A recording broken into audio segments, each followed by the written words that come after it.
Welcome to Hainan, China's southernmost province, which was once an important hub of their ancient maritime Silk Road. Today, it's a fulcrum of China's Belt and Road Initiative and window of opening to the Pacific and Indian Ocean. It was established by the central government in 1988, making it China's youngest province, its biggest special economic zone, and the only tropical island province in the country.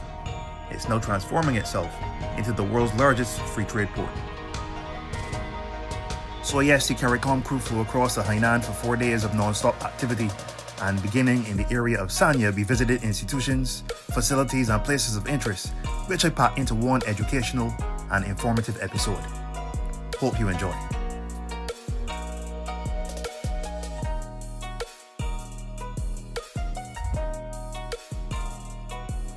So we come straight off the plane and we're put straight onto a bus and we're taken directly to the Sanya Yazube Science and Technology City, which is a part of the Free Trade Port with its focus on the industrial layout of Nanfan breeding sci-tech, deep sea sci-tech, and scientific research fields. Honestly, I was just impressed by everything we were shown, even if I didn't understand half of it.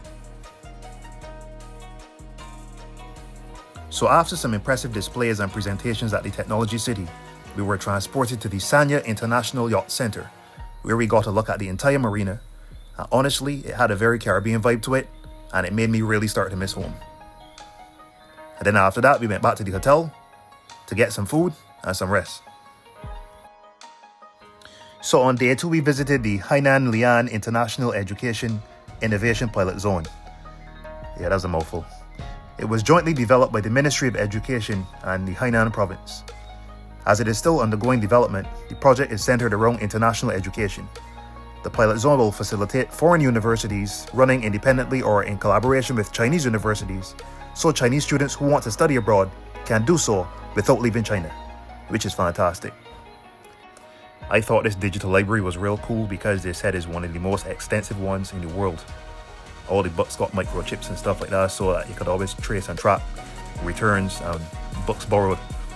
So we had a nice look around, and then the lovely Alea Martin and I volunteered to participate in some live Chinese calligraphy. That time everybody recording, it was dead quiet. No pressure at all, right? This is more it is light, right? I don't remember how to hold it. I guess you. Oh, Yeah. that's water. Oh, right, and right, this right. is the actual. For those And this will wash Solid the ink. pen, and then this is the pens. Right. Yes. Mountain. Mountain, yeah. You want to see the mountain? Yes, please. Yes. Remember how you hold Mountain? it? Straight up. Yeah. Alright, so it's Up to south.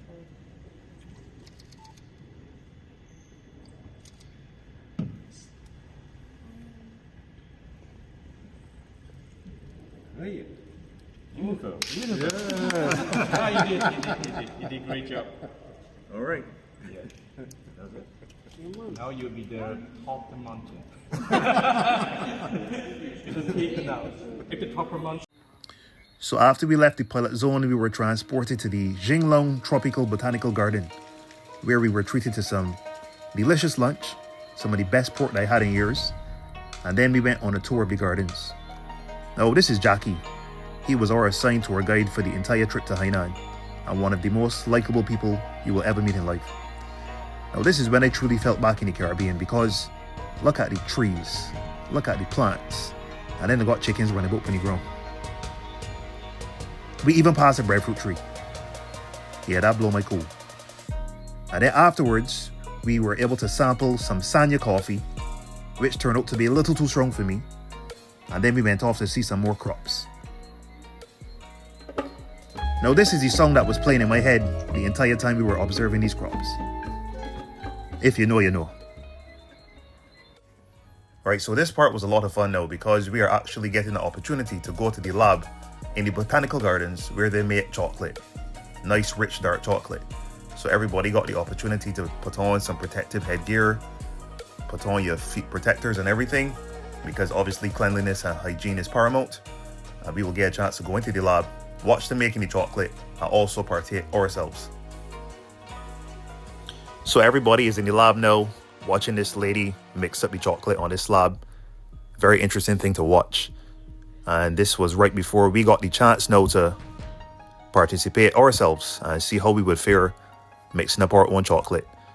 But before I got a chance to really get into it, I was pulled to one side and asked if I could be interviewed by a media house in Hainan. So I said, okay, no problem. I always like the opportunity to speak on behalf of the program that we are in, the IPCC program, and also to speak on the behalf of the country Barbados and by extension Nation Publishing. So this is the interview right here. Okay, my name is Beijing Gibbzy, all the way from beautiful Barbados.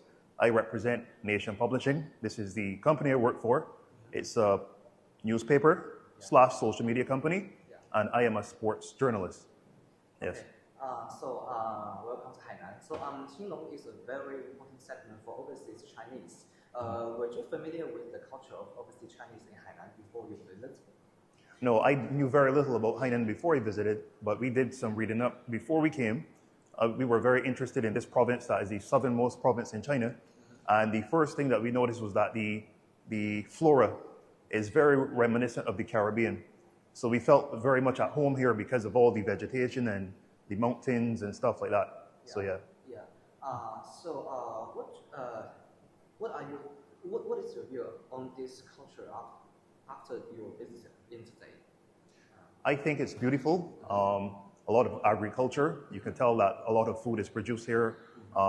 Very industrious people. Very nice people as well. We just enjoy traveling around and just visiting everything and seeing the differences between Hainan and Beijing, which are quite vast. Yes. Yeah.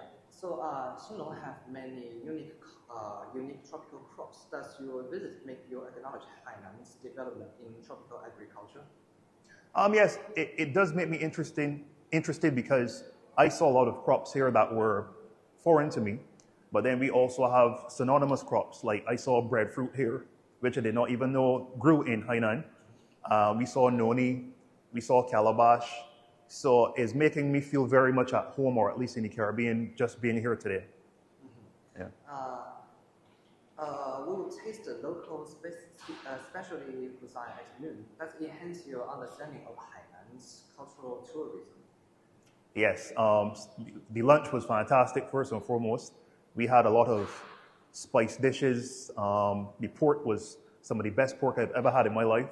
So the food was fantastic, and there was a lot of culture coming through in terms of how the food was presented, the flavors, the entire setting that we had our food in.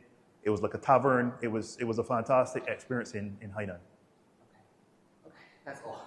So after the botanical gardens, we went to the Window of World Tropical Fruits in Dalu Town, which is a key project of the National Pilot Zone for Foreign Development Cooperation in Agriculture. It is a comprehensive agricultural technology demonstration project operated by Grand Agriculture and Company Limited that has introduced nearly 600 new varieties of tropical fruits from around the world, with many being grown on location. So this is the prestigious Dongyu Island Hotel in Bao, and on day 3 we attended the welcoming banquet for the 4th China-Caribbean Economic and Trade Cooperation Forum. It was a formal affair, so we get to dress up and thing. The food was nice, and then after there was a nice after party with live entertainment, buffet food, and drinks.